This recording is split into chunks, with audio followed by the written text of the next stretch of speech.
नमस्कार, मैं Dharmendra Sharma. Subject code एबार 202 बेसिक एयर कंडीशनिंग के चैप्टर नंबर 2 के पार्ट 3 के बारे में आज आपको बताऊंगा।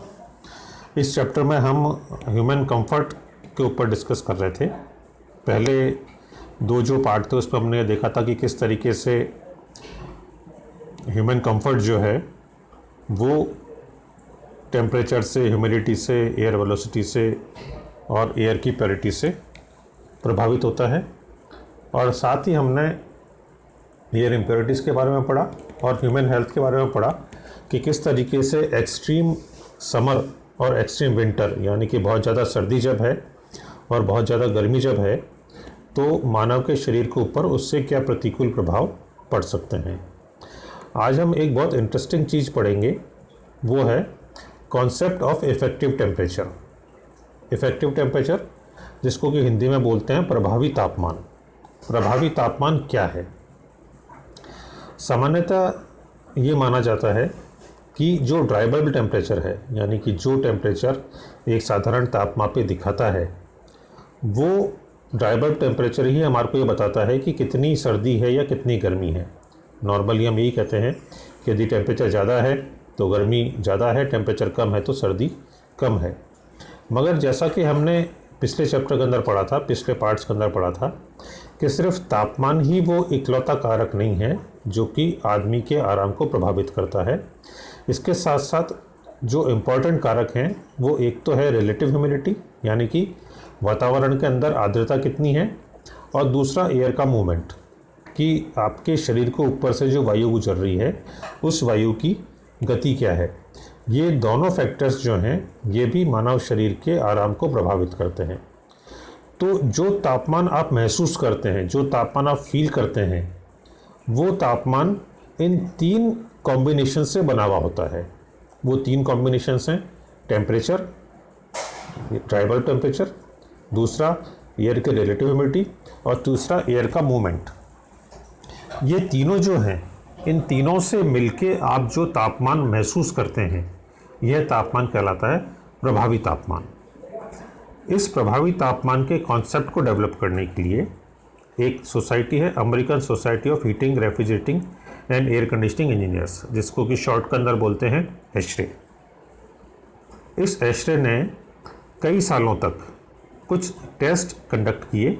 ये टेस्ट किस प्रकार से करे कि उन्होंने सैकड़ों लोगों के ऊपर ये टेस्ट करे, अलग अलग लोकेलिटीज़ के अंदर, यानी कि अलग अलग शहरों के अलग अलग देशों के अंदर, अलग अलग सीज़न के अंदर, गर्मी के सीज़न के अंदर, मानसून के सीज़न के अंदर, सर्दियों के सीज़न के अंदर, इन सब लोगों को अलग अलग जगहों पे, अलग अलग रूम्स के अंदर डिफरेंट कंडीशंस के ऊपर रखा गया।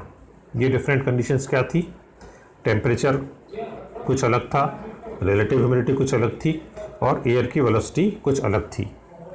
और उन लोगों से ये पूछा गया कि वो किन किन कंडीशंस के ऊपर कितने आराम का अनुभव कर रहे हैं।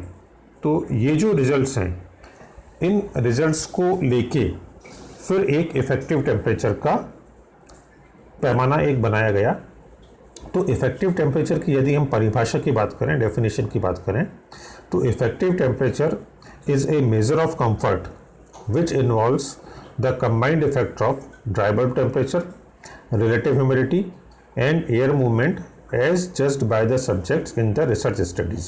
हिंदी में यदि अपन इसको बोलें तो प्रभावी तापमान आराम का वो पैमाना है, प्रभावी तापमान आराम का वो पैमाना है जो कि शुष्क बल्ब तापमान, आपेक्षिक आर्द्रता और वायु के मूवमेंट, यानी कि वायु के गति के मिले जुले प्रभाव को इंगित करता है।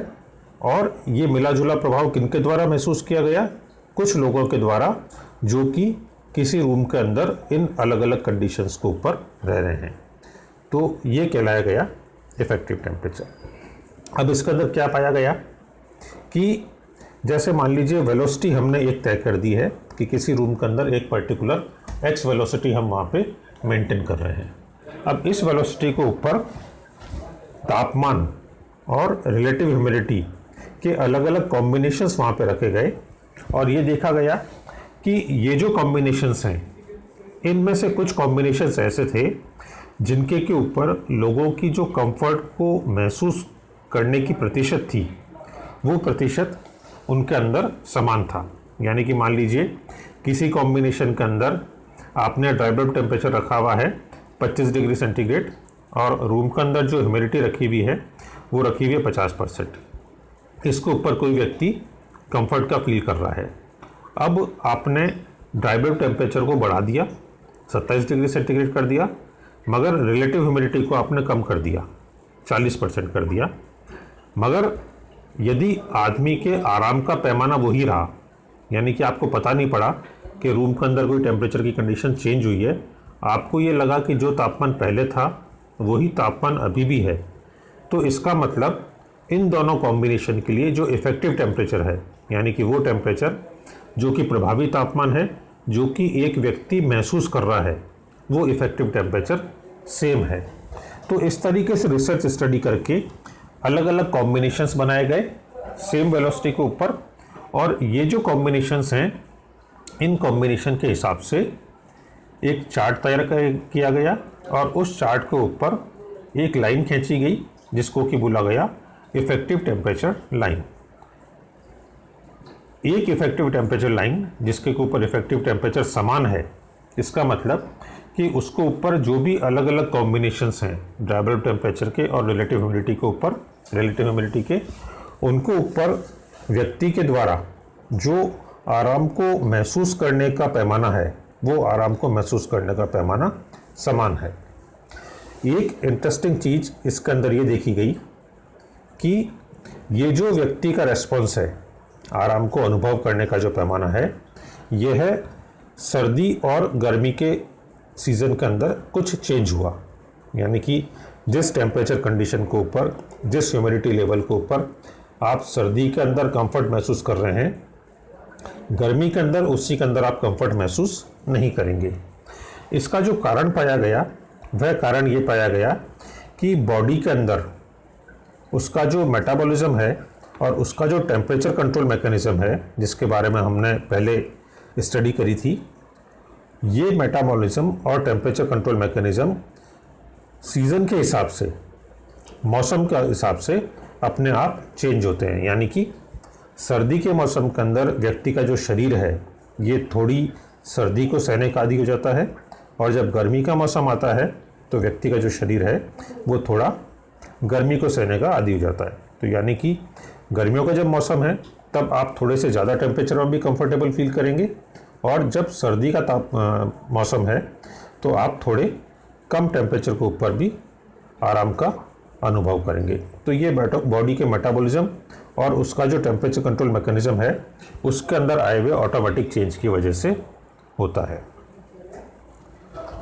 अब हम इसके अंदर देखेंगे कि ऐसे कौन से फैक्टर्स हैं जो कि इफ़ेक्टिव टेम्परेचर को प्रभावित करते हैं। तो जैसा कि अभी तक की स्टडी के अंदर हमने देखा कि तापमान, आर्द्रता और एयर मूवमेंट, यदि इन तीनों में से कोई भी फैक्टर चेंज होता है तो आपके द्वारा जो आराम को महसूस करने का पैमाना है, वो आराम को महसूस करने का पैमाना आपका बदल जाता है। यानी कि ये तीनों ही जो फैक्टर्स हैं, ये इफ़ेक्टिव टेम्परेचर को प्रभावित करते हैं। इसका एक बहुत अच्छा सा एग्जांपल मैं आपको देता हूँ। जैसे मान लीजिए किसी कमरे के अंदर आप बैठे हुए हैं और वहाँ पे पंखा नहीं चल रहा है और आप वहाँ पे बैठे हुए हैं। उस रूम के अंदर एक पर्टिकुलर टेम्परेचर है और उस रूम के अंदर एक पर्टिकुलर आर्द्रता का लेवल है, ह्यूमिडिटी वहाँ पे है। अब जब आपने पंखा चालू कर दिया तो पंखा चालू करते ही आपको थोड़ा सा आराम का अनुभव होगा, यदि थोड़ा सा गर्मी का मौसम है तो पंखा चलते ही आपको आराम का अनुभव होगा। अब पंखा चलाने से कमरे के अंदर फ़र्क क्या हुआ है? कमरे के तापमान के कोई अंदर कोई फ़र्क नहीं हुआ, क्योंकि कमरा जो पंखा है वो ना तो कूलिंग करता है ना हीटिंग करता है। तो यानी कि जो एयर का तापमान है उसके अंदर कोई परिवर्तन नहीं आया। जो डीबीटी पंखा चलाने से पहले थी ड्राई बल्ब टेम्परेचर, वही ड्राई बल्ब टेम्परेचर पंखा चलाने के बाद में भी होगा। इस तरह से हम आर्द्रता की बात करें तो पंखा कमरे में से ना तो आर्द्रता को, ना तो नमी को कम कर सकता है और ना ही कमरे के अंदर नमी की मात्रा को वो बढ़ा सकता है। यानी कि जब कमरे के अंदर आपने पंखा चलाया तो दो जो फैक्टर्स है, ड्राई टेम्परेचर और रिलेटिव ह्यूमिडिटी, इन दोनों के अंदर कोई भी फ़र्क नहीं पड़ा। सिर्फ जो फ़र्क पड़ा वो फ़र्क पड़ा एयर की वेलोसिटी के ऊपर, एयर के मूवमेंट के ऊपर, जो कि आपके शरीर के ऊपर से गुजर रही है। मगर आपने कंफर्ट का अनुभव किया।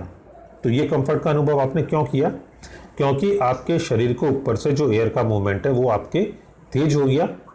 जो आपके बॉडी के एकदम नज़दीक में जो लेयर थी एयर की, वो वहाँ से हट गई। तो बॉडी से जो हीट का रिजेक्शन है, वो हीट का रिजेक्शन फास्टर हो गया। आपके शरीर के ऊपर यदि पसीना आया हुआ है तो वो पसीना वहाँ से हटा, पसीना हटा तो उस पसीने को एवापोरेट करने होने के लिए जो हीट चाहिए वो हीट आपके बॉडी से ली गई, जिससे कि बॉडी ने आपके कूलिंग का अनुभव किया। तो एयर मूवमेंट बढ़ाते ही आपने कंफर्ट का अनुभव किया। अब यही आपको उल्टा हो जाएगा, यदि सर्दी का मौसम है और सर्दी के मौसम में आपने पंखा चला दिया तो आपको सर्दी का अनुभव होगा। मगर उसमें भी ध्यान रखिए कि ना तो कमरे के टेम्परेचर में कोई चेंज आया है, ना कमरे की आर्द्रता में कोई चेंज आया है।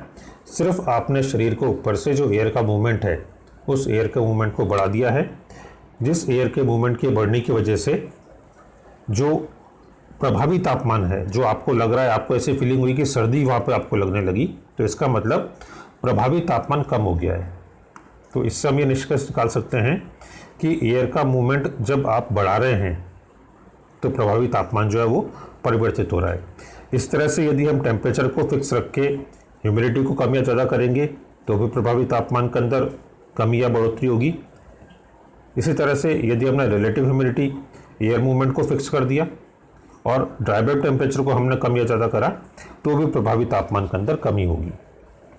तो प्रभावी तापमान जो है वो इन तीन फैक्टर्स के ऊपर डिपेंड करेगा: वायु का तापमान, वायु के अंदर नमी की मात्रा और वायु का मूवमेंट। धन्यवाद।